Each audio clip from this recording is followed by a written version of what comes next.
¿qué haría usted si la persona más poderosa que ha conocido jamás le ofreciera, justo antes de desaparecer en un torbellino de fuego, duplicar su influencia y legado?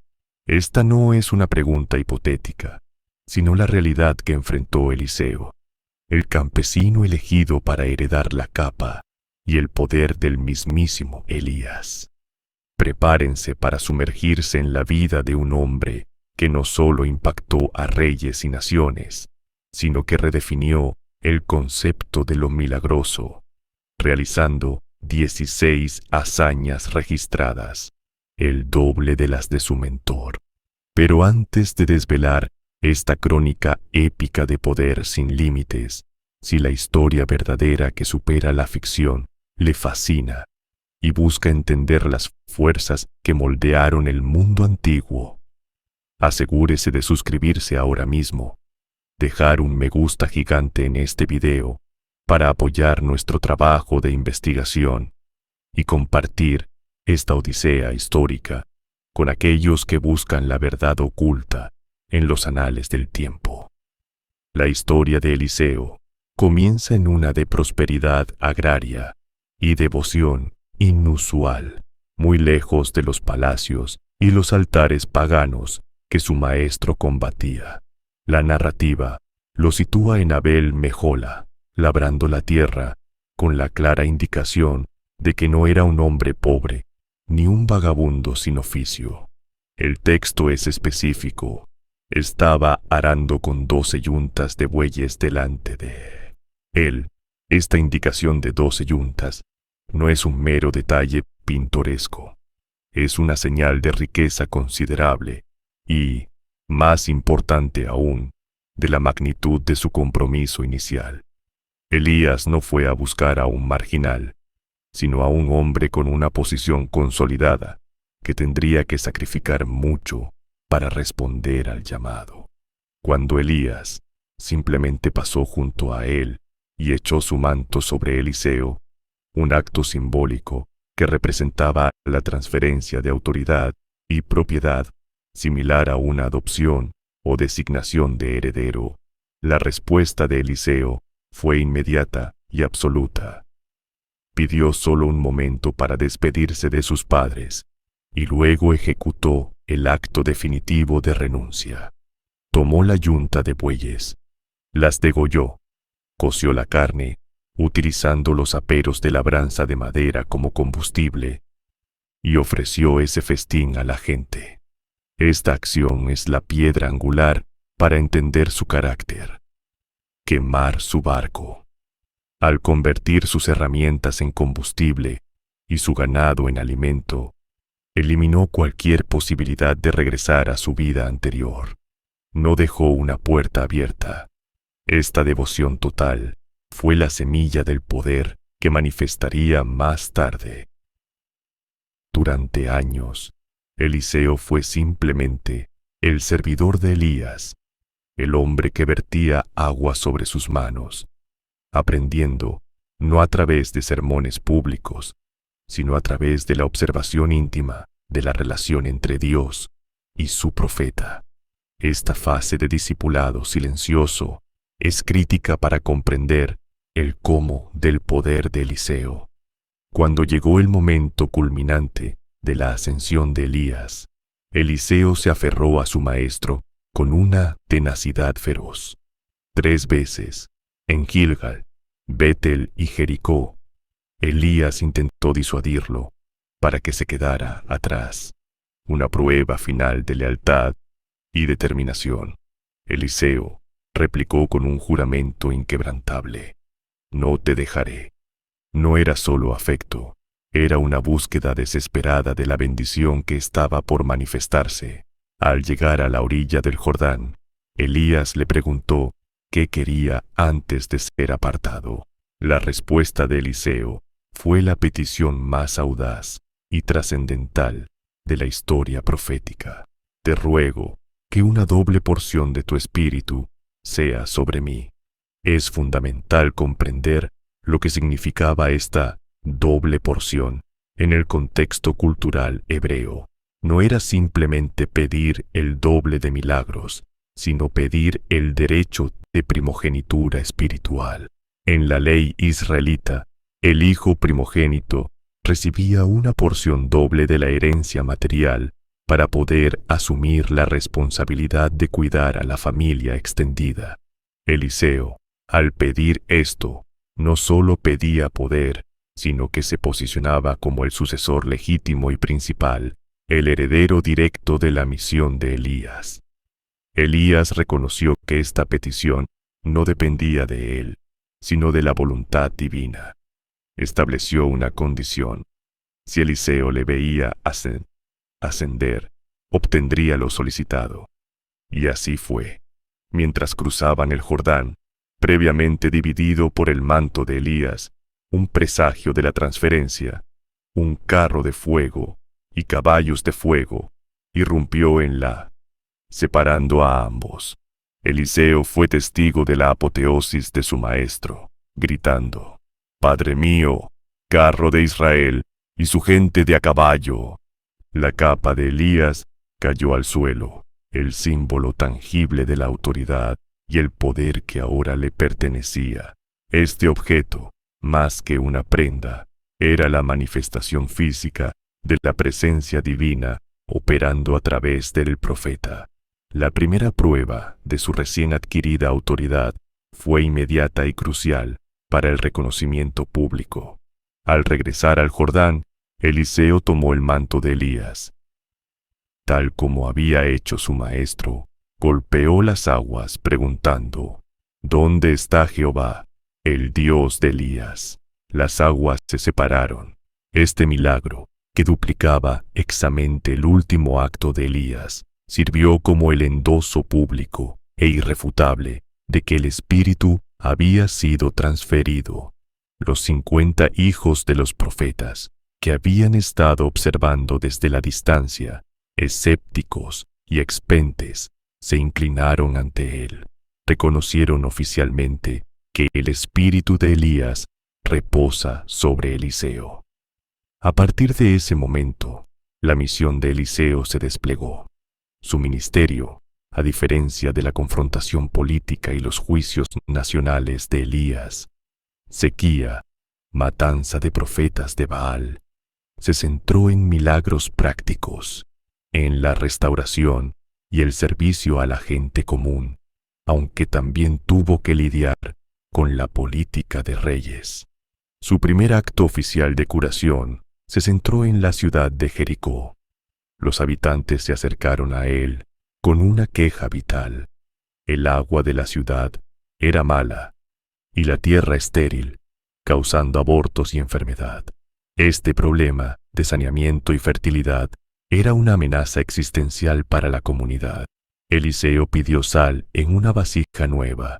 La sal, en grandes cantidades, es veneno. En la Biblia, a menudo simboliza la esterilidad o la desolación. Pero en manos divinas, lo que es inútil o destructivo se convierte en agente de sanación. Eliseo arrojó la sal en el manantial de agua y declaró: «Así dice Jehová, yo sané estas aguas. No habrá más en ellas muerte ni esterilidad». Es importante notar el modus operandi. No fue el poder químico de la sal lo que operó, sino el poder de la palabra de Dios, canalizado a través del objeto ordinario. El manantial fue sanado permanentemente. Este milagro sentó la pauta para todo su ministerio, la intervención divina en lo cotidiano, resolviendo problemas que la ciencia o la ingeniería de la época no podían remediar, estableciendo un patrón de gracia en medio del juicio que había caracterizado la época de Elías. Esta dedicación a la restauración física y comunitaria es lo que cimentó su reputación, preparando el río para las hazañas más especulares que vendrían, incluyendo la provisión milagrosa, la resurrección y la guía geopolítica que moldearía el destino de Israel y sus vecinos. Pero la consolidación de la autoridad de Eliseo No iba a ser un camino pavimentado únicamente con agua dulce y cosechas bendecidas. Inmediatamente después de sanar las aguas de Jericó, la narrativa nos lleva a un encuentro profundamente turbador en el camino hacia Betel, un incidente que, a primera vista, parece un ejemplo extremo de juicio desproporcionado, pero que al ser diseccionado, revela la seriedad con la que la autoridad profética debía ser tratada en ese ambiente hostil. Betel, para empezar, no era solo una ciudad, era un centro de apostasía religiosa. Allí, el rey Jeroboam había establecido uno de los becerros de oro, desviando al pueblo del templo de Jerusalén. Por lo tanto, cualquier profeta verdadero era inherentemente una amenaza a la estructura política y religiosa de la ciudad. Mientras Eliseo ascendía hacia este foco de idolatría, un grupo de muchachos, el texto los describe como Nahar o jóvenes, salieron de la ciudad. Estos no eran niños pequeños jugando en la calle, sino probablemente jóvenes en edad de tomar decisiones, quizás incluso formados en las escuelas escépticas de Betel. El tono de su burla no fue inocente. Ellos gritaron: «¡Sube, calvo! ¡Sube, calvo!». Analicemos la doble ofensa que esto representaba. Primero, el insulto a la calvicie era una afrenta personal, a menudo asociada con la deshonra o la enfermedad, en una cultura que valoraba la plenitud de la vida. Pero la segunda parte, «sube», era el corazón de la blasfemia. Estaban imitando y mofándose de la ascensión de Elías en el torbellino. En esencia, le estaban diciendo: «Si eres tan poderoso como tu maestro, ¿por qué no subes tú también? Quítate de nuestro camino». Esta no era una burla callejera, era un desafío directo a la transferencia del Espíritu que acababa de ser endosada en el río Jordán, y por extensión, un desafío a la autoridad del Dios que había elevado a Elías. Eliseo comprendió inmediatamente la gravedad de esta provocación. Si permitía que esta burla, especialmente en un centro de herejía como Betel, quedara impune, toda la validez de su ministerio y la autoridad de Dios en Israel se verían comprometidas. La gracia y la restauración mostradas en Jericó deben equilibrarse con el juicio necesario para establecer fronteras espirituales. En lugar de reaccionar con ira humana, Eliseo se volvió y los maldijo, pero el texto sagrado es preciso. Los maldijo en el nombre de Jehová. Esta maldición invocó la justicia divina, no la venganza personal del profeta. La respuesta fue inmediata y aterradora. 2 osas salieron del bosque y despedazaron a 42 de estos jóvenes. Este evento es crucial para la leyenda de Eliseo. Establece un precedente ineludible. La falta de respeto hacia el mensajero de Dios se consideraría directamente una ofensa capital contra el soberano de Israel. El impacto psicológico y espiritual de este castigo fue incalculable, asegurando que, en adelante, Eliseo sería tratado no solo con respeto, sino con un temor reverencial que solidificaría su posición frente a los reyes y las facciones hostiles dentro de Israel. Tras esta demostración de poder irrefutable, el ministerio de Eliseo se expandió rápidamente, pasando de asuntos comunales a la alta política internacional. La siguiente crisis que enfrentó lo colocó directamente en el centro de una coalición militar fallida. Se trata de la guerra de Israel contra Moab. Moab, bajo el liderazgo del rey Mesa, cuya rebelión es históricamente verificable a través de la estela de Mesa, se había negado a pagar el tributo anual a Israel tras la muerte de Acab. El rey Joram de Israel, hijo de Acab y Jezabel, se alió con Josafat, el piadoso rey de Judá, y con el rey de Edom. La estrategia elegida fue rodear a Moab a través del desierto de Edom, una ruta larga e implacable. El error de cálculo logístico fue catastrófico. Después de 7 días de marcha en la árida extensión, el agua se agotó, tanto para el ejército como para sus animales. En un desierto, esto no es solo un contratiempo, es una sentencia de muerte lenta y agonizante para una fuerza combinada de 3 naciones. El rey Joram, al borde del pánico, exclamó: ¡Ay! Que Jehová ha llamado a estos 3 reyes para entregarlos en manos de Moab.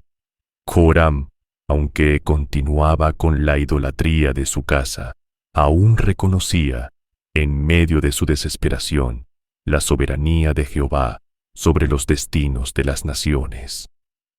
Fue en este punto que la piedad de Josafat se convirtió en la tabla de salvación para todos.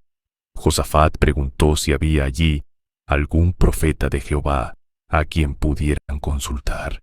La respuesta del séquito indicó que Eliseo, el servidor de Elías, estaba presente.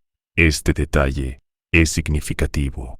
Eliseo no estaba allí como el consejero principal del rey Joram, dado que Joram tenía sus propios profetas de Baal y Asera, sino probablemente siguiendo al rey Josafat, quien sí mantenía una relación de respeto con los profetas de Jehová. La presencia de Eliseo en la campaña militar subraya su nuevo papel como asesor geopolítico y garante espiritual de las alianzas. Cuando los 3 reyes se acercaron a él en busca de ayuda, la actitud de Eliseo hacia Joram fue de un desprecio justificado. ¿Qué tengo yo contigo? Ve a los profetas de tu padre y a los profetas de tu madre, espetó Eliseo, recordándole a Joram su lealtad a la casa de Acab y la infame Jezabel. Joram estaba cosechando las consecuencias de su idolatría. Sin embargo, la presencia del rey Josafat, un hombre que temía a Dios, hizo que Eliseo cediera. La intervención se realizaría por respeto al rey de Judá, no por la conveniencia del rey de Israel. Este es un principio rector en el ministerio de Eliseo. La gracia, a menudo, se extiende a los indignos por causa de los justos. Para preparar su espíritu y recibir la palabra profética, Eliseo hizo un pedido inusual para una de guerra. Traedme un músico.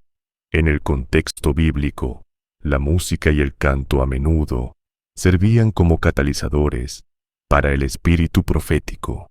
El ambiente de adoración o meditación que generaba la música de cuerda o de viento ayudaba al profeta a silenciar el ruido del mundo y sintonizar con la voz divina. Mientras el músico tocaba, la mano de Jehová vino sobre él, Eliseo. Lo que siguió fue una orden aparentemente absurda y una promesa milagrosa.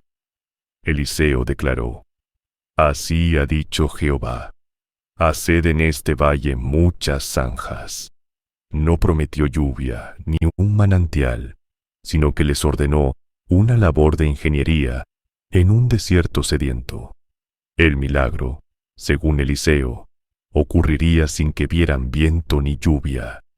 Esta era la prueba definitiva de fe y obediencia.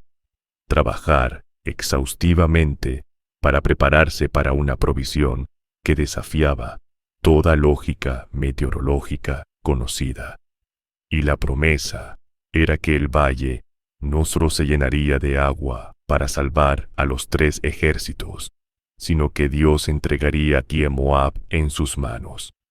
A la mañana siguiente, a la hora del sacrificio, ocurrió el portento. De pronto, el agua comenzó a fluir desde la dirección de Edom, llenando no solo las zanjas que la tropa había cavado febrilmente durante la noche, sino también toda la región.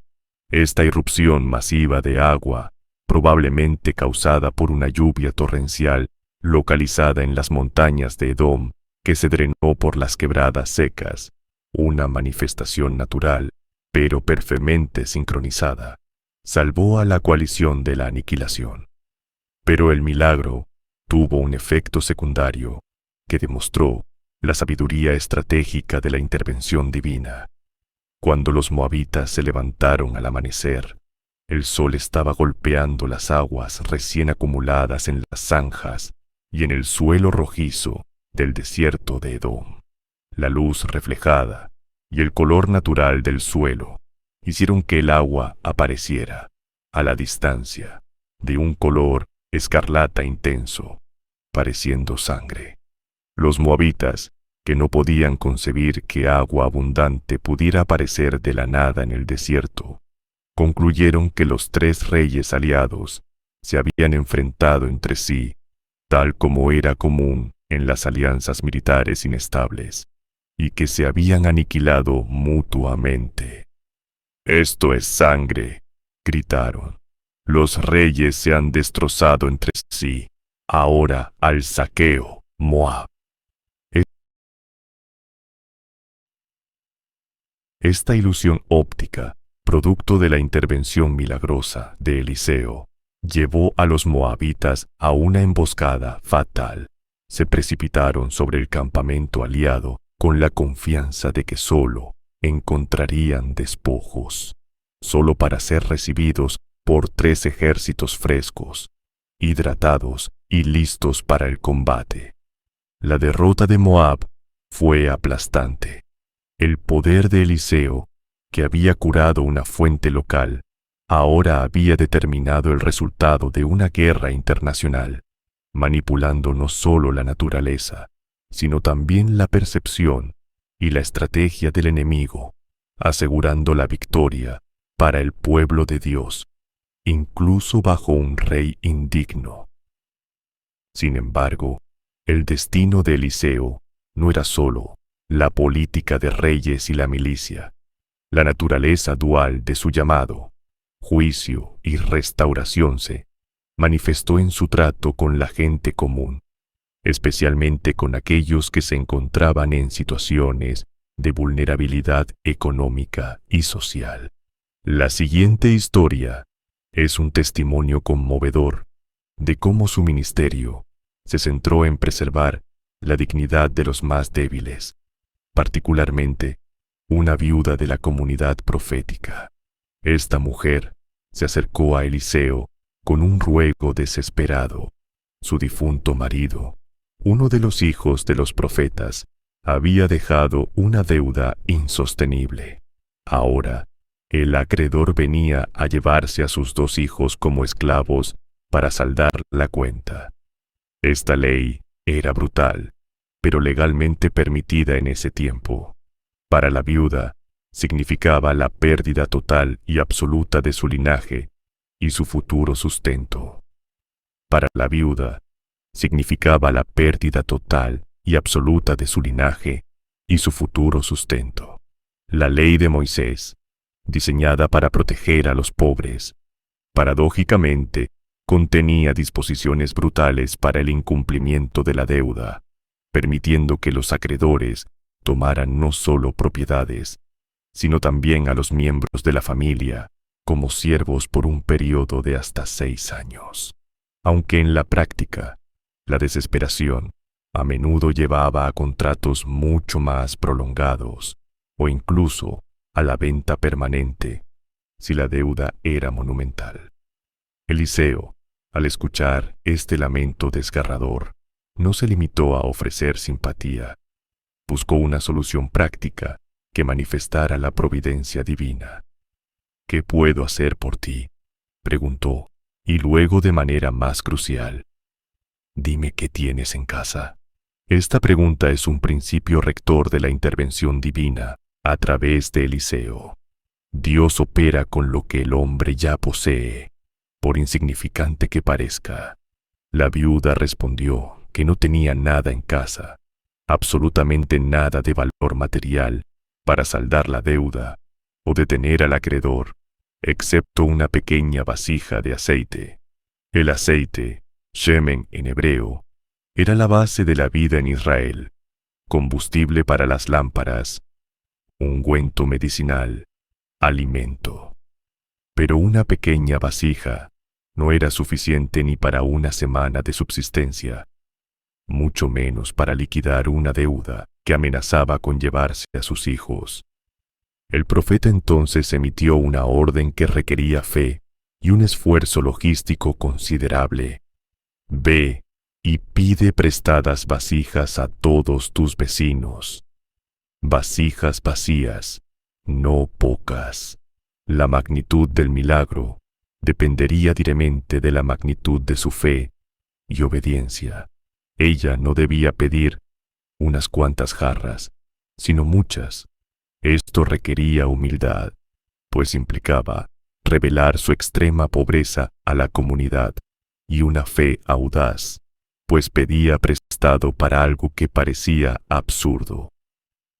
Una vez que la viuda y sus hijos hubieron reunido las vasijas, imaginémosla recorriendo Betel o quizás una aldea cercana, acumulando ollas y cántaros de todos los tamaños, la expresión contenida de los vecinos que presenciaban la extraña colección.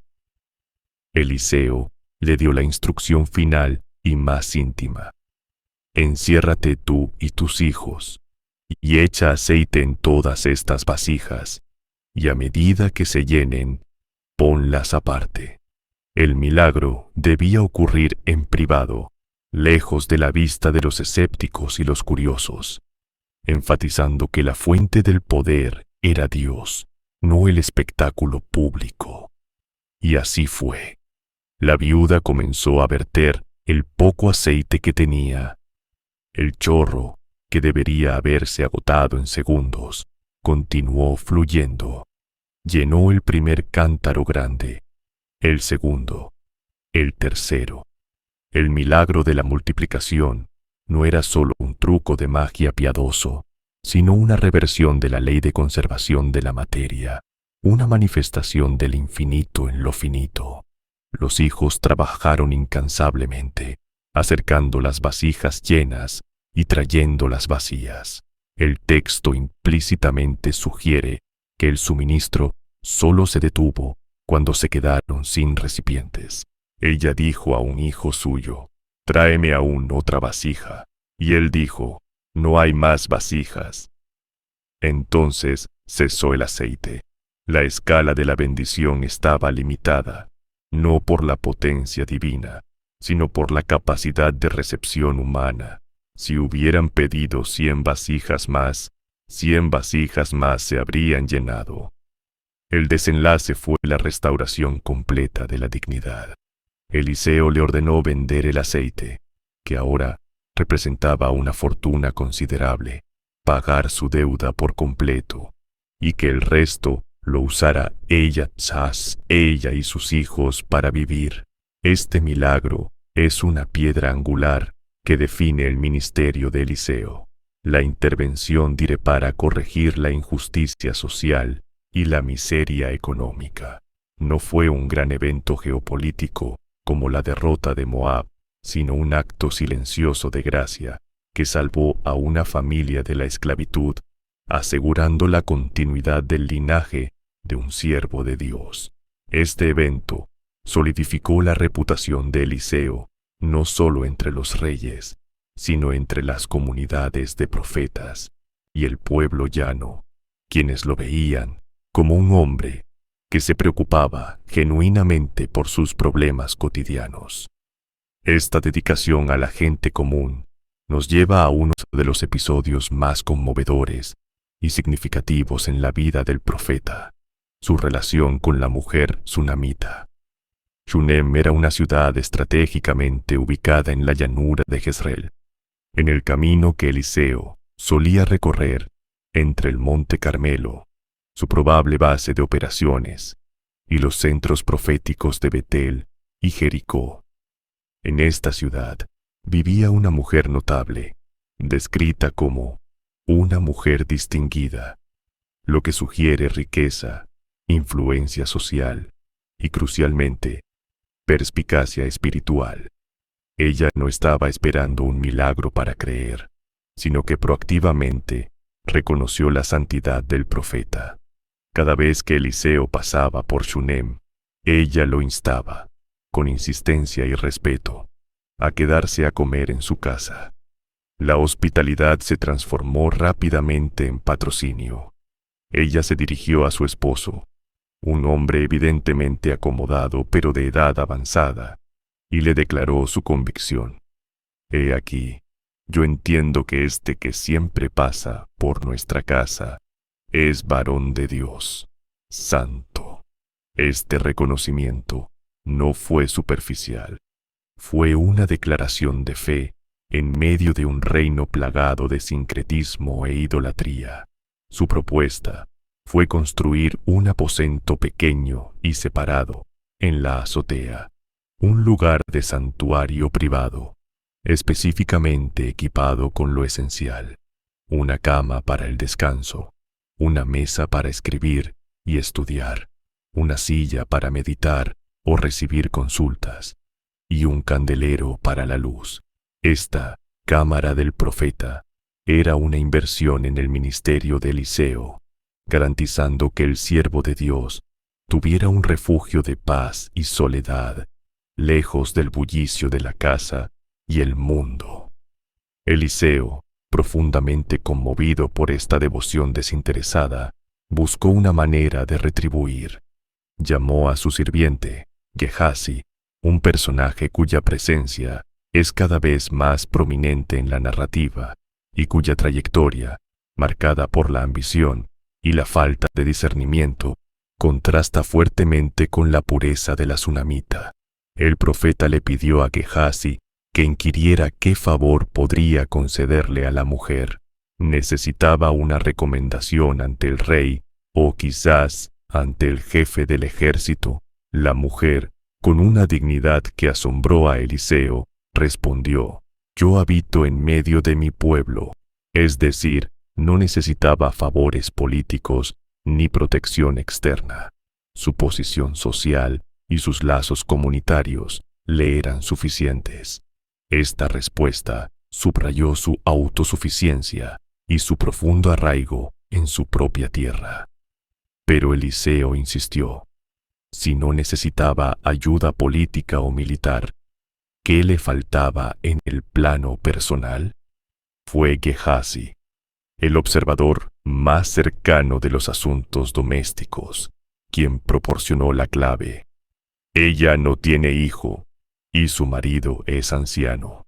Para una mujer hebrea, la falta de descendencia era una tragedia existencial y teológica. Una vida sin heredero era vista como incompleta y a veces como una señal de desfavor divino. Eliseo la llamó y, sentado a la puerta de su aposento, hizo una promesa que trascendía la lógica biológica. El año que viene, por este tiempo, abrazarás un hijo. La reacción de la mujer fue cautelosa y reverente. «No, mi señor, varón de Dios, no engañes a tu sierva».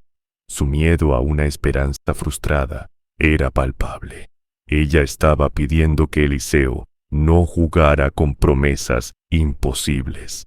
Sin embargo, la palabra profética, respaldada por la doble porción del espíritu de Elías, se cumplió. La mujer concibió y al año siguiente dio a luz un hijo, la culminación de su fe y la recompensa por su generosidad incondicional. Este niño no era solo un hijo. Hijo. Era un milagro que aseguraba su linaje y proveía sustento para su vejez.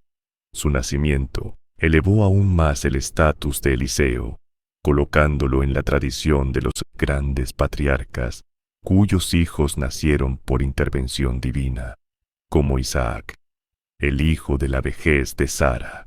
La vida de la tsunamita se convirtió en un himno a la gracia, un testimonio de que Dios recompensa la fe demostrada a través de la hospitalidad. Sin embargo, en el universo de la fe, las bendiciones milagrosas a menudo son precursoras de pruebas igualmente milagrosas. Unos años después, cuando el niño ya había crecido lo suficiente para ayudar a su padre en el campo durante la época de la cosecha, ocurrió la tragedia. La narrativa es sobria y brutal. Un día, mientras estaba con su padre entre los segadores, el niño comenzó a quejarse de un dolor intenso en la cabeza. ¡Ay, mi cabeza, mi cabeza!, gritó. El padre, quizás pensando en un golpe de calor o insolación, lo envió de vuelta a su madre. El niño fue llevado a la casa y se sentó en el regazo de su madre hasta el mediodía, momento en el que murió. Este evento representa una catástrofe que amenaza con anular todo el gozo y el propósito de la bendición anterior. La tsunamita, la mujer de fe inquebrantable, no se derrumbó en el pánico público. Su reacción fue de una calma asombrosa y estratégica, indicando una profunda convicción de que el poder que había dado a su hijo también podía recuperarlo. Ella subió al aposento del profeta, colocó el sin vida de su hijo sobre la cama de Eliseo, el lugar de la palabra profética, cerró la puerta y descendió. Su siguiente acción fue rápida y decidida. Sin revelar la calamidad a su esposo, para evitar que la detuviera o dudara, le pidió que le proporcionara un ciervo y una asna, una montura, no un buey de labranza, para un viaje urgente al Monte Carmelo, donde sabía que Eliseo se encontraba. Cuando su marido le preguntó por qué iba a ver al profeta ese día, no siendo día de luna nueva ni de sábado, los días habituales de consulta religiosa, ella simplemente respondió: paz, o todo está bien. Esta respuesta minimalista era una táctica para asegurar la rapidez del viaje. Su mente estaba fijada únicamente en el profeta, el único hombre en la tierra que podía desafiar la muerte. El viaje fue frenético. Al llegar al Monte Carmelo, cuando Eliseo la vio a la distancia, le ordenó a Gehazi que saliera a su encuentro para inquirir sobre el bienestar de la mujer, su esposo y el niño. La tsunamita, sin embargo, se negó a hablar con el sirviente. Paz, repitió, manteniendo el misterio. Ella quería hablar directamente con la fuente del poder. Cuando finalmente llegó a donde estaba Eliseo, su reserva se rompió. Cayó a sus pies y se aferró a ellos, un gesto de total desesperación. Gehazi intentó apartarla, pero Eliseo lo detuvo. El clamor de la mujer fue una acusación velada y un ruego profundo. Pedí yo hijo a mi señor, ¿no dije yo, no me engañes? En esencia, estaba diciendo, si no me hubieras dado este regalo milagroso, no estaría sufriendo esta pérdida irreparable. El dolor de la pérdida era directamente proporcional a la magnificencia de la provisión. Eliseo comprendió inmediatamente la gravedad. La muerte había entrado en su aposento, desafiando la autoridad que había sido transferida en el Jordán. Su reacción fue un intento urgente, pero fallido, de resolver el problema a distancia. Le ordenó a Gehazi que se adelantara a toda velocidad, llevando consigo el cayado del profeta. Este bastón no era un simple soporte, era un símbolo de la autoridad transferida. La instrucción era clara: ir directamente, sin detenerse a saludar a nadie, una práctica común y demorante en la cultura oriental, y poner el cayado sobre el rostro del niño. Sin embargo, la fe de la tsunamita era mayor que la fe en un objeto. Ella se aferró a Eliseo con la misma tenacidad que él se había aferrado a Elías en el Jordán. Vive Jehová, y vive tu alma, que no te dejaré. Ella exigía la presencia física del profeta, no solo su símbolo. Reconocía que el poder no residía en el cayado, sino en la persona que portaba el Espíritu de Dios.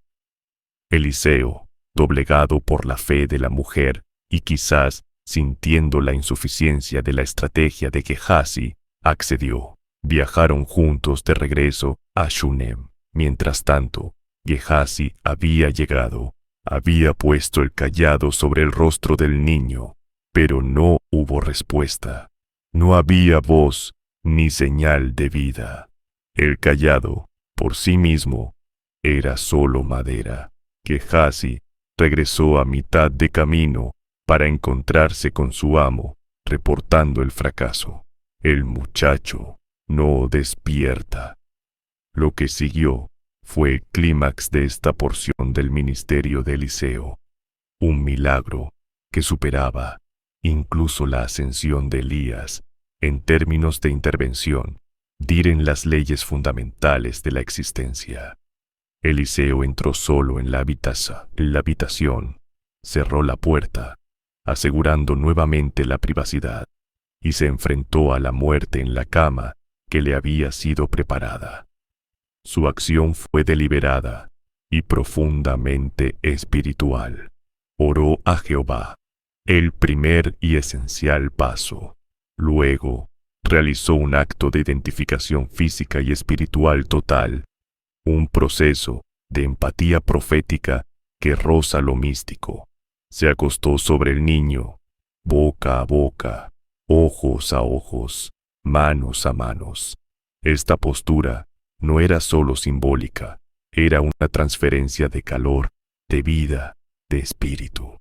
Y mientras Eliseo yacía sobre el coa, la carne del niño comenzó a calentarse, el primer signo de un retorno a la vida.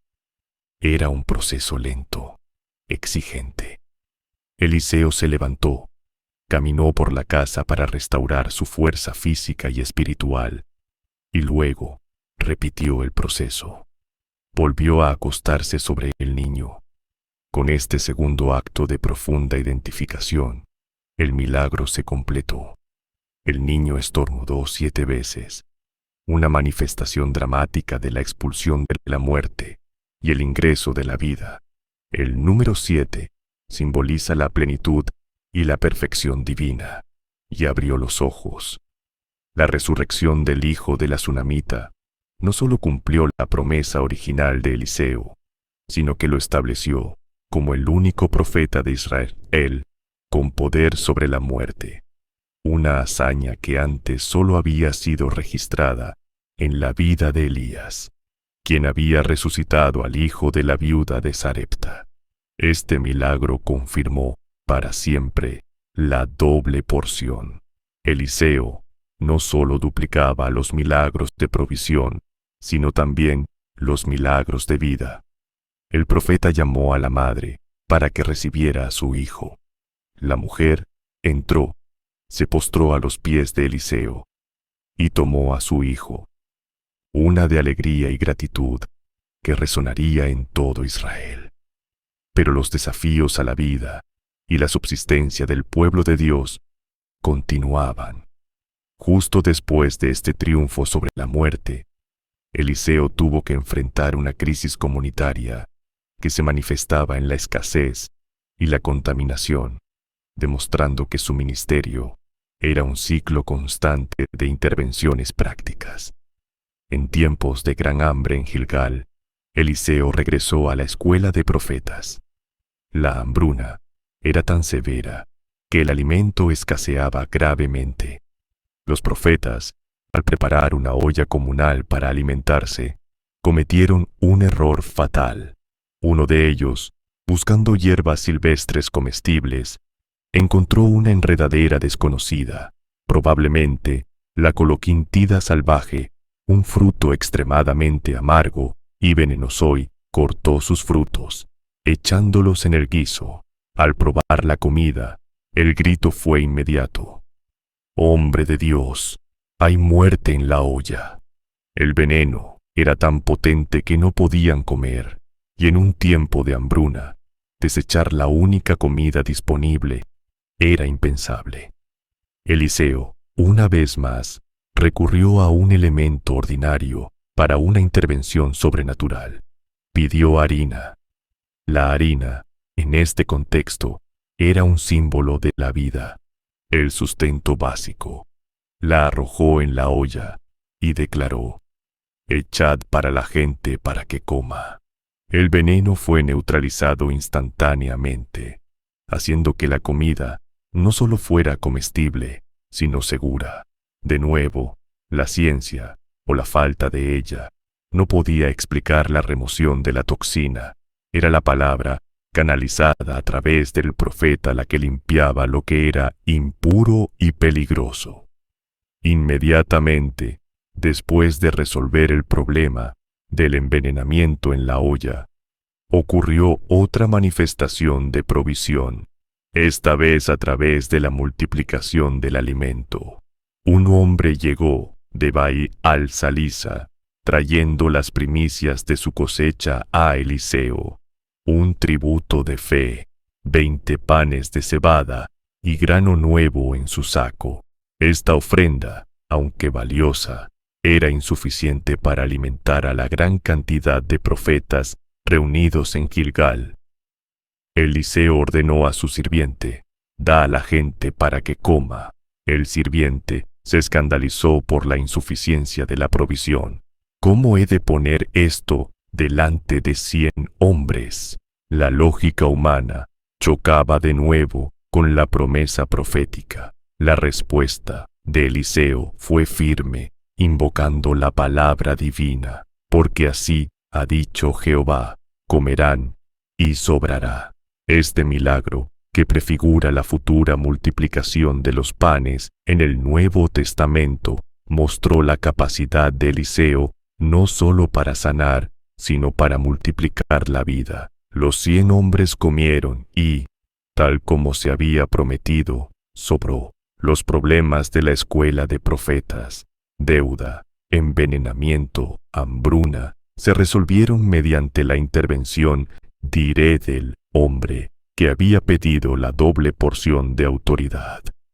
Los problemas de la escuela de profetas, deuda, envenenamiento, hambruna, se resolvieron mediante la intervención del hombre que había pedido la doble porción de autoridad. Estos actos, sin embargo, eran sólo la preparación para el verdadero despliegue del ministerio de Eliseo, que no sólo afería a los israelitas, sino que se proyería en la arena internacional, forzando a las naciones vecinas a reconocer la soberanía de Jehová. El epicentro de este reconocimiento forzado fue el caso de Naamán. Naamán no era un hombre común, era el comandante supremo del ejército de Siria, la principal potencia rival de Israel en ese momento. Su posición era de inmenso poder, riqueza y prestigio. El texto lo describe como gran varón delante de su Señor, y lo tenía en alta estima, porque por medio de él había dado Jehová salvación a Siria. Esta descripción inicial ya establece un profundo matiz teológico. Naamán era un instrumento de la providencia divina, incluso cuando servía a un reino pagano que oprimía al pueblo de Dios. A pesar de su gloria militar y su honor, el general arrastraba una tragedia personal que eclipsaba todos sus triunfos. Era leproso. La lepra, en la antigüedad, no era solo una enfermedad física, era una sentencia de muerte social y ritual, una mácula que lo hacía impuro y, a menudo, se interpretaba como un castigo divino. Su vida gloriosa por fuera estaba carcomida por dentro. El catalizador de esta historia de redención fue el personaje más insignificante y vulnerable, una niña, una joven israelita que había sido capturada en una de las incursiones sirias y servía ahora como esclava a la esposa de Naamán. Esta niña, arrancada de su hogar, esclavizada en tierra extranjera y rodeada de paganismo, conservó una fe inquebrantable en el poder de su Dios. Le dijo a su señora: si rogase mi señor al profeta que está en Samaria, él lo sanaría de su lepra. ¡Qué testimonio de fe! En su humillación y exilio, ella se convirtió en la embajadora involuntaria del poder de Jehová, un recordatorio de que Dios puede usar lo más pequeño y débil para confundir a lo poderoso. Su simple declaración puso en marcha una cadena de eventos que sacudirían 2 reinos. La noticia llegó al rey de Siria, quien valoraba a Naamán enormemente. Él accedió a enviar al general a Israel, cargado de regalos dignos de un soberano: 10 talentos de plata, 6,000 piezas de oro y 10 mudas de vestidos. Una fortuna inimaginable, diseñada para compensar el favor de un rey. Además, el rey sirio envió una carta formal dirigida al rey de Israel, Joram, que decía: luego que llegue a ti esta carta, sabe por ella que yo envío a ti mi siervo Naamán, para que lo sanes de su lepra. El rey Joram, al recibir el mensaje, cayó en un estado de pánico teatral. Rasgó sus vestidos, un signo bíblico de duelo y desesperación, y exclamó: ¿soy yo Dios para que mate y dé vida, para que éste envíe a mí a que sane un hombre de su lepra? Considerad ahora, y ved cómo busca ocasión contra mí, Joram, el rey idólatra de Israel, cuya casa había promovido el culto a Baal. Inmediatamente pensó en la política y la guerra. Concluyó que el rey de Siria estaba utilizando la sanación de la lepra, algo humanamente imposible, como un pretexto para iniciar un conflicto militar, culpando a Israel por la inevitable incapacidad de curar al general. Esta reacción demuestra la total desconexión de Joram con el poder real de Jehová, a pesar de las demostraciones recientes en la guerra contra Moab.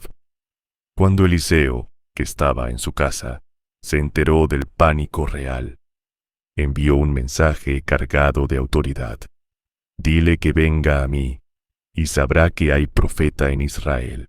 Este mensaje no solo resolvía la crisis política, aliviando la ansiedad del rey, sino que servía como una corrección teológica pública.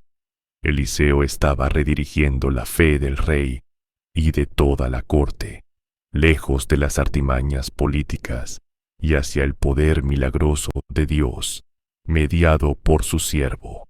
El propósito principal no era solo sanar a Naamán, sino forzar el reconocimiento de la presencia profética en Israel. Naamán se dirigió a la casa de Eliseo con toda la pompa militar siria. Sus caballos, su séquito y sus carros se detuvieron ruidosamente frente a la puerta del profeta. Era un estudio en contraste: la opulencia y el poder militar de Siria frente a la humildad y el aislamiento de la casa del profeta de Israel. Aquí vino la primera y más crucial prueba de humildad. Eliseo no salió a recibir al gran general. Esto no era un desaire personal, sino una estrategia profética para asegurar que Naamán no atribuyera la sanación al carisma o rituales del hombre, sino únicamente a la palabra de Dios. En lugar de aparecer, Eliseo envió a su sirviente, Gehazi, con una instrucción: ve y lávate 7 veces en el Jordán, y tu carne se te restaurará, y serás limpio. La reacción de Naamán fue de ira explosiva. Su furia se debió a una doble ofensa. Una ofensa hacia su estatus y una ofensa hacia su sentido común religioso. Primero, la ofensa al estatus. Naamán había esperado una liturgia grandiosa y visible, un espectáculo digno de su rango. Él se había imaginado la con precisión. He aquí que yo decía para mí, de seguro saldría él luego, y estando en pie, invocaría el nombre de Jehová su Dios, y alzaría su mano, y tocaría el lugar de la lepra, y lo sanaría. Él esperaba un mago ceremonial, un chamán dramático, que usara gestos imponentes. El simple hecho de que el profeta ni siquiera se dignara a salir, y en su lugar enviara a un sirviente con una instrucción tan trivial, fue visto como un insulto insoportable a su dignidad militar. Segundo, la ofensa a la lógica, la instrucción de lavarse en el Jordán. Naamán despreciaba profundamente el río Jordán. La cuenca del Jordán, especialmente en el norte, era conocida por sus aguas turbias, cargadas de lodo y sedimentos.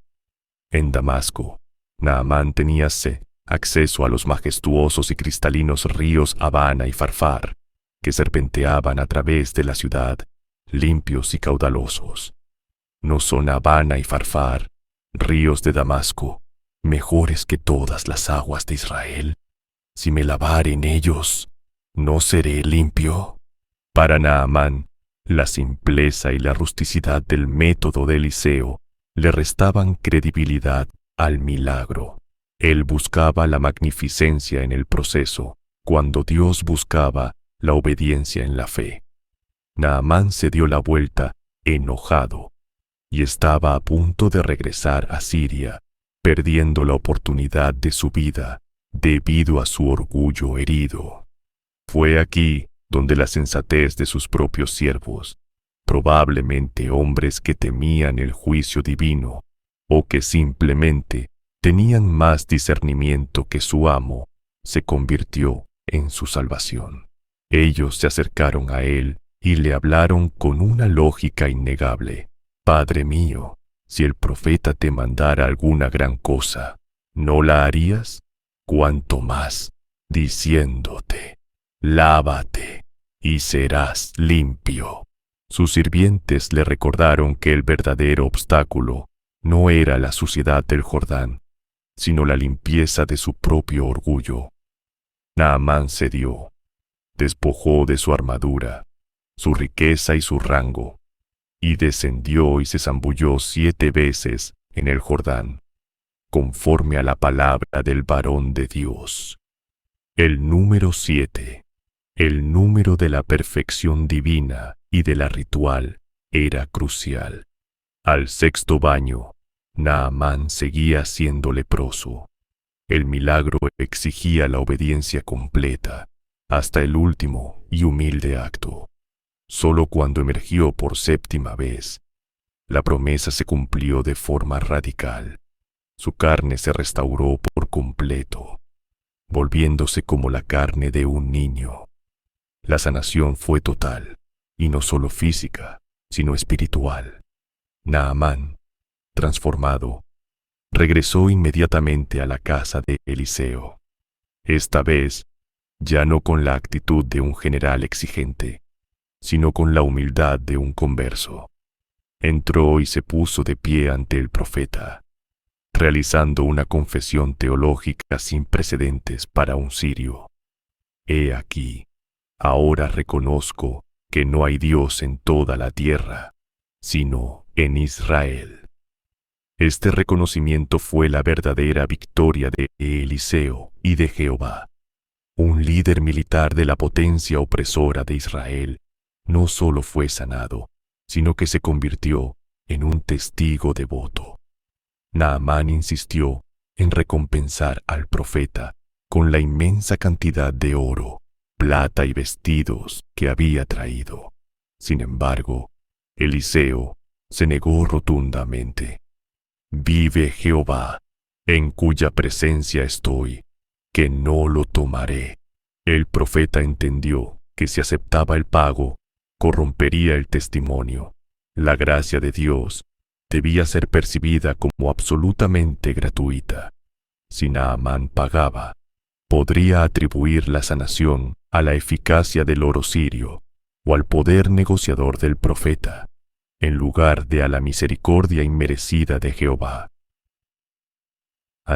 Comprendiendo la seriedad de este principio, hizo dos peticiones notables que mostraban la profundidad de su conversión. Primero, pidió permiso para llevar consigo la carga de un par de mulas de tierra de Israel.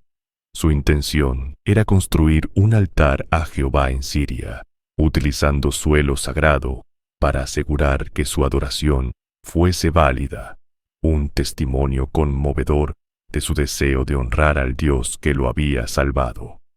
Segundo, Naamán planteó una duda de conciencia. Aunque ahora serviría únicamente a Jehová, su deber como general le obligaba a acompañar a su rey cuando éste se inclinaba en el templo de Rimón, el dios sirio. Naamán, apoyado en el brazo del rey, se vería obligado a participar nominalmente en el culto pagano. «Perdone ahora Jehová a tu siervo en esto», suplicó. Eliseo, el profeta de la pragmática y la comprensión, le respondió con sencillez y profundidad: «Vete en paz». Eliseo no condonó la idolatría de Rimón, pero mostró comprensión por la compleja situación política del converso. El profeta le dio una bendición de paz, confiando en que Naamán, con un corazón dispuesto, manejaría su situación con integridad. Aquí, sin embargo, entra en la figura trágica de Gehazi. Mientras Naamán se alejaba, el sirviente de Eliseo, Gehazi, observaba la riqueza que se marchaba. La ambición devoradora se apoderó de él. En su mente, el rechazo de Eliseo era una locura, un desperdicio. La idea de que una fortuna tan grande fuera rechazada por un simple principio teológico era intolerable para él.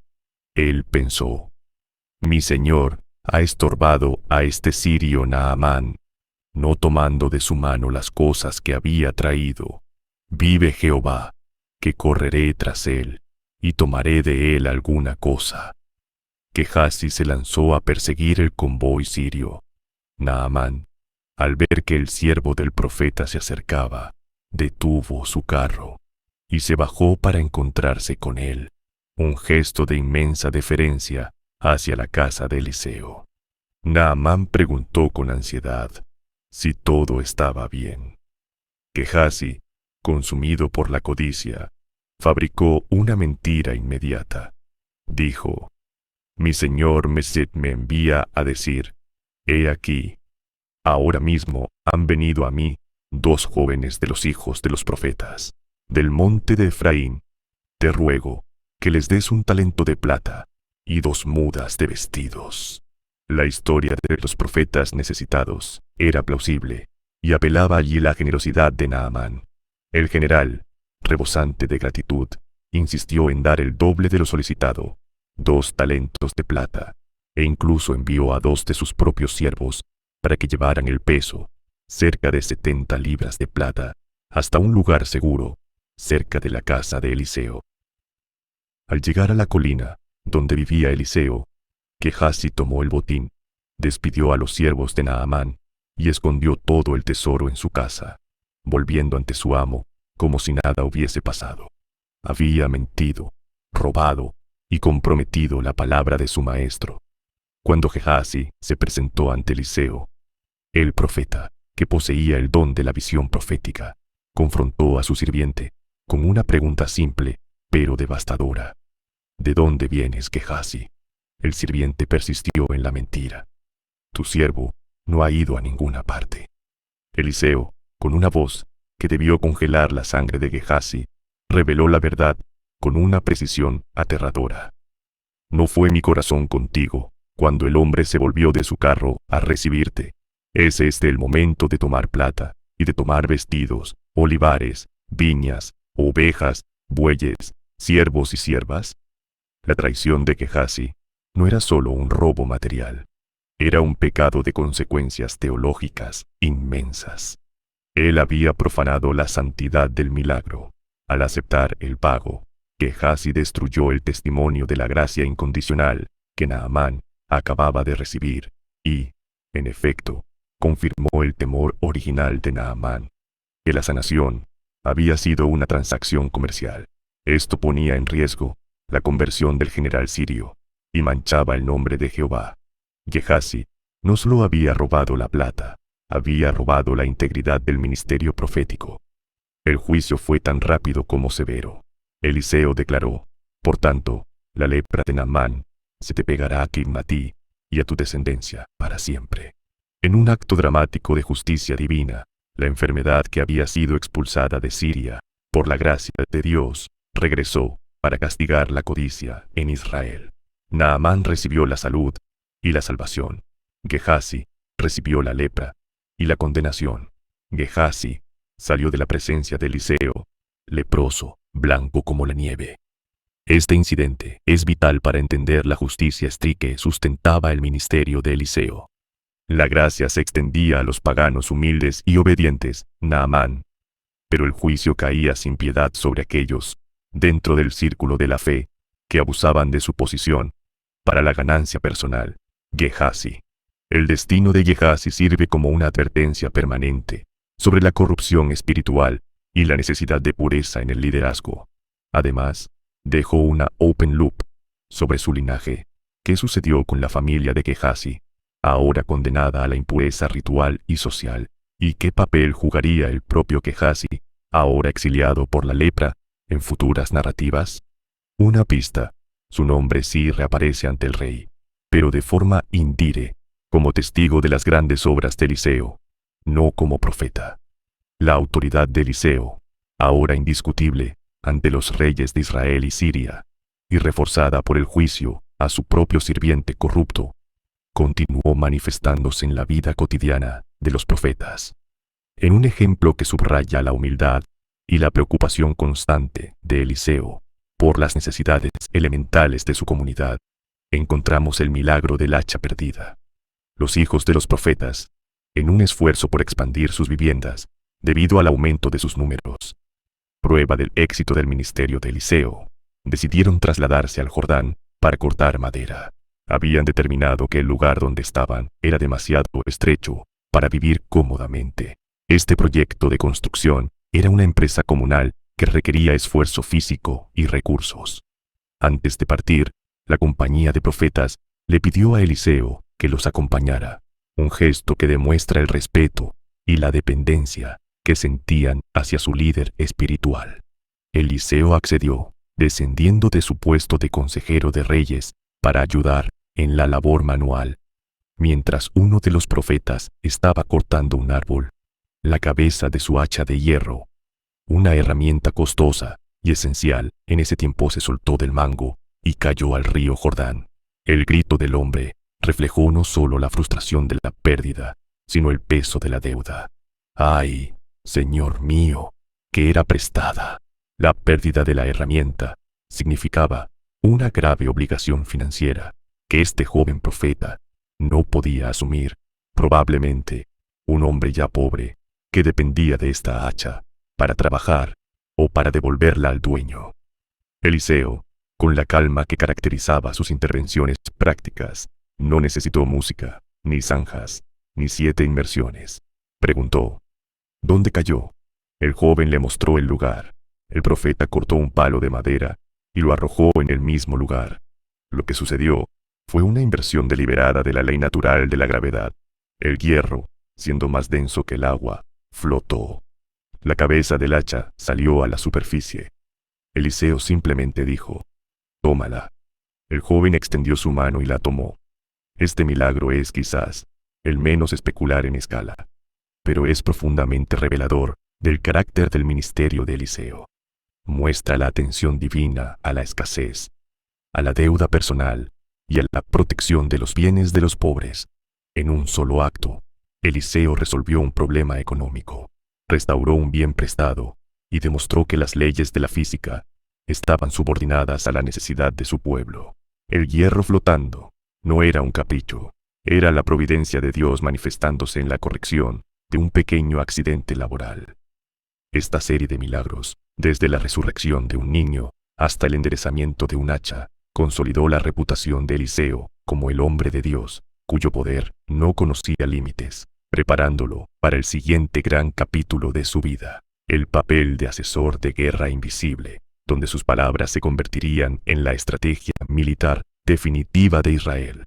Los problemas de la escuela de profetas, deuda, envenenamiento, hambruna, se resolvieron mediante la intervención directa del hombre que había pedido la doble porción de autoridad. Estos actos, sin embargo, eran solo la preparación para el verdadero despliegue del ministerio de Eliseo, que no solo afería a los israelitas, sino que se proyectaría en la arena internacional, forzando a las naciones vecinas a reconocer la soberanía de Jehová. La presencia de Eliseo en Israel se convirtió en una molestia geopolítica de primer orden para el reino de Siria, regido por el rey Ben-Hadad. Siria estaba constantemente librando escaramuzas y emboscadas contra Israel. Estas no eran batallas abiertas de grandes ejércitos, sino incursiones punitivas, diseñadas para desmoralizar y saquear. Pero cada vez que el rey sirio planeaba un golpe, por más secreta que fuera la confabulación, sus planes fallaban. El ejército arameo se movilizaba hacia un punto estratégico, como un vado fluvial o un paso de montaña, solo para descubrir que la defensa israelita ya estaba fortificada y lista para repelerlos. Los soldados de Israel no parecían depender de la inteligencia militar tradicional, sino de una fuente de conocimiento absoluto y previo. El rey Joram de Israel, a pesar de su continua idolatría y su corazón dividido, era pragmático. Él recibía mensajes concisos y urgentes de Eliseo: guárdate de pasar por tal lugar, porque los sirios van a emboscar allí. Y Joram obedecía, enviando tropas preventivas. El texto sagrado insiste en que esto no ocurrió una sola vez, sino repetidamente, lo que acentuó la frustración de Ben-Hadad y sus generales hasta el punto de la paranoia. La corte siria se convirtió en un nido de sospechas mutuas. Ben-Hadad, en la cúspide de su desesperación militar, convocó a su consejo de guerra. Su furia era evidente. Sentado en su trono, rodeado de sus comandantes de más alto rango, Ben-Hadad golpeó el estrado y exigió una explicación. ¿No me declararéis vosotros quién de los nuestros es el traidor que está por el rey de Israel? Para él, solo había una explicación posible: un topo, un espía pagado con oro israelita, operando en sus cámaras más íntimas, revelando los movimientos de tropas, las rutas de asalto y los objetivos de saqueo. Él no podía concebir que el conocimiento viniera de una fuente que trascendía la seguridad militar. Fue entonces cuando uno de sus propios siervos, un testigo mudo de las proezas del Dios de Israel, o quizás un oficial de inteligencia mejor informado, se atrevió a hablar. Con reverencia y temor, declaró la verdad imposible. No, señor rey mío, el problema no es la traición humana, sino la divina. Es Eliseo, el profeta que está en Israel, el que declara al rey de Israel no solo los movimientos de tropas, sino las palabras que tú hablas en tu cámara más secreta. La revelación debió haber causado un silencio atronador. El hombre de Dios no solo leía mapas y estrategias, leía la mente del rey arameo. El profeta se había convertido en un espía sobrenatural, un agente de contrainteligencia, cuyo alcance era infinito. El problema ya no era el ejército de Israel, sino el profeta de Israel. Ben-Hadad, en lugar de reconocer el poder del Dios de Israel, concibió un plan para eliminar la fuente del problema. Si no podía derrotar a Israel en el campo, neutralizaría la inteligencia divina. Su única pregunta fue: ¿dónde está? Una vez que fue informado de que Eliseo se encontraba en la pequeña ciudad de Dotán, un lugar estratégico pero discreto, a unos 20 kilómetros al norte de Samaria, Ben-Hadad desplegó una fuerza militar impresionante, un gran ejército con caballos y carros, una fuerza de asalto desproporcionada para capturar a un solo hombre desarmado. El objetivo era hacer una declaración: el poder de Siria prevalecería sobre la profecía. La noche cayó y el ejército sirio rodeó Dotán con una precisión silenciosa, bloqueando todas las rutas de escape. A la mañana siguiente, el nuevo sirviente de Eliseo, cuyo nombre no se menciona, pero cuya función era la que Gehazi había corrompido, se levantó temprano. Al salir de la casa, su visión se encontró con la pesadilla.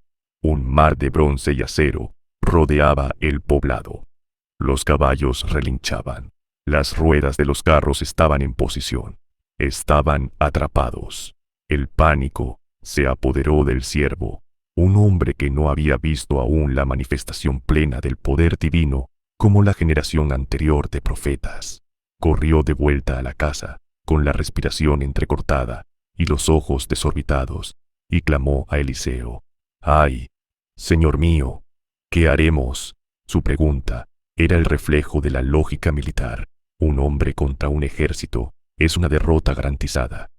Eliseo, en un contraste total con el pánico de su ayudante, permaneció en calma. Su respuesta se ha grabado en la historia como una de las declaraciones más profundas de fe en el Antiguo Testamento. No tengas miedo, porque más son los que están con nosotros que los que están con ellos. Pero esta verdad no podía ser entendida por la vista natural. Los ojos del siervo solo veían el ejército de Ben-Hadad. Eliseo entonces oró, no pidiendo la aniquilación del enemigo, sino la iluminación de su propio siervo. «Te ruego, oh Jehová, que abra sus ojos para que vea». Y en ese instante, la realidad invisible se hizo palpable. Los ojos del siervo fueron abiertos y miró hacia la colina circundante. Allí, protegiendo a Eliseo y a la pequeña ciudad, no había un ejército de hombres, sino una visión de gloria abrumadora. El monte estaba lleno de caballos y carros de fuego, dispuestos en formación de batalla celestial.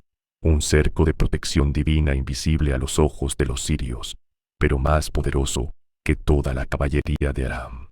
Era la misma manifestación de la gloria que había acompañado la ascensión de Elías, ahora estacionada en defensa de Eliseo.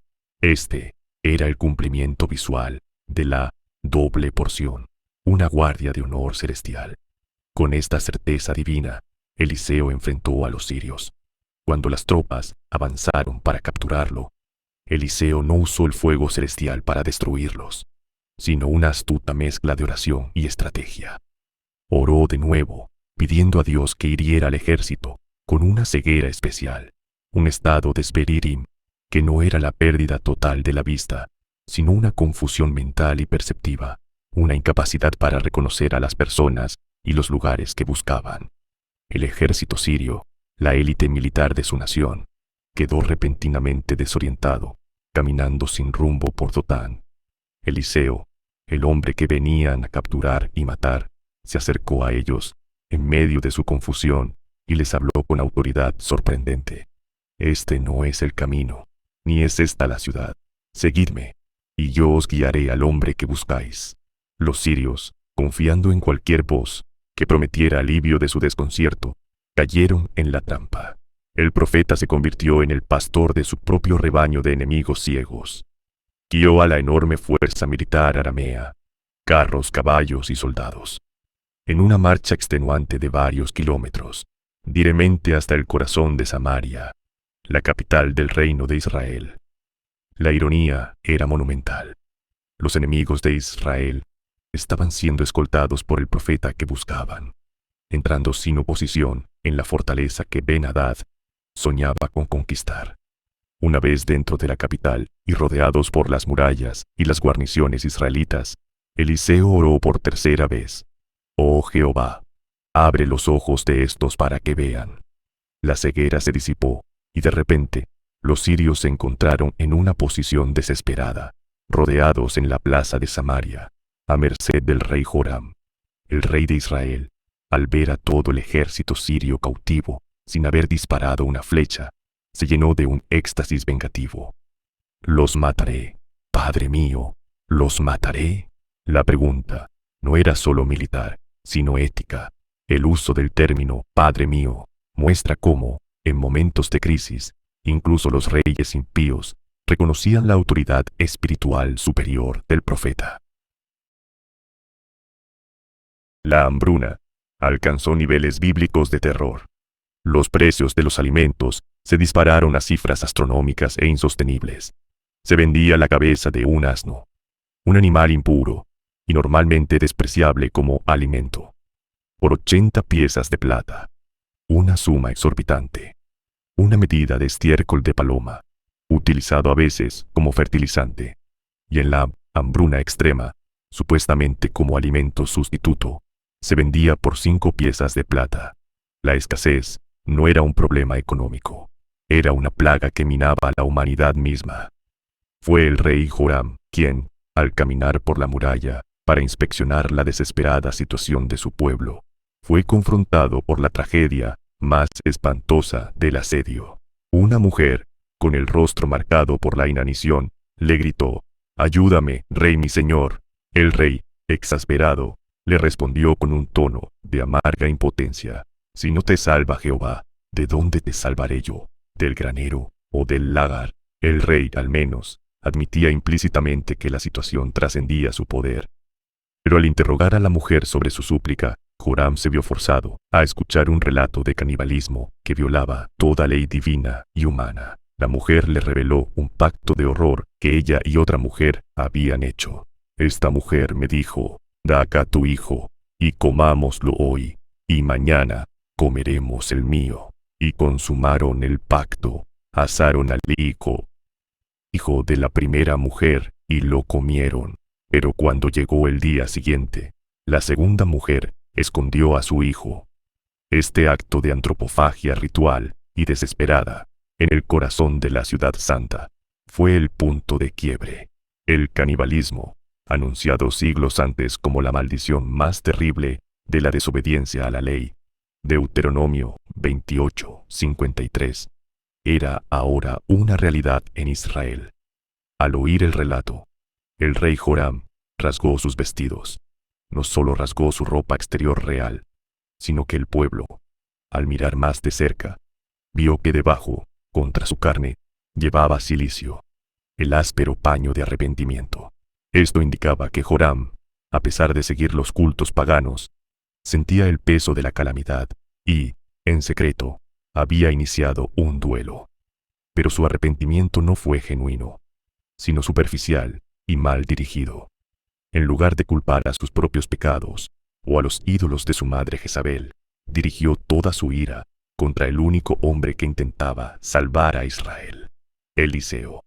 Joram juró, en un juramento impulsivo y homicida: «Así me haga Dios, y aun me añada, si la cabeza de Eliseo, hijo de Safat, queda sobre él hoy». El rey irracionalmente concluyó que Eliseo, el profeta de Jehová, era el culpable del asedio o el responsable de no haberlo terminado instantáneamente. La fe superficial del rey se había transformado en odio mortal. Joram envió inmediatamente a un mensajero para ejecutar al profeta.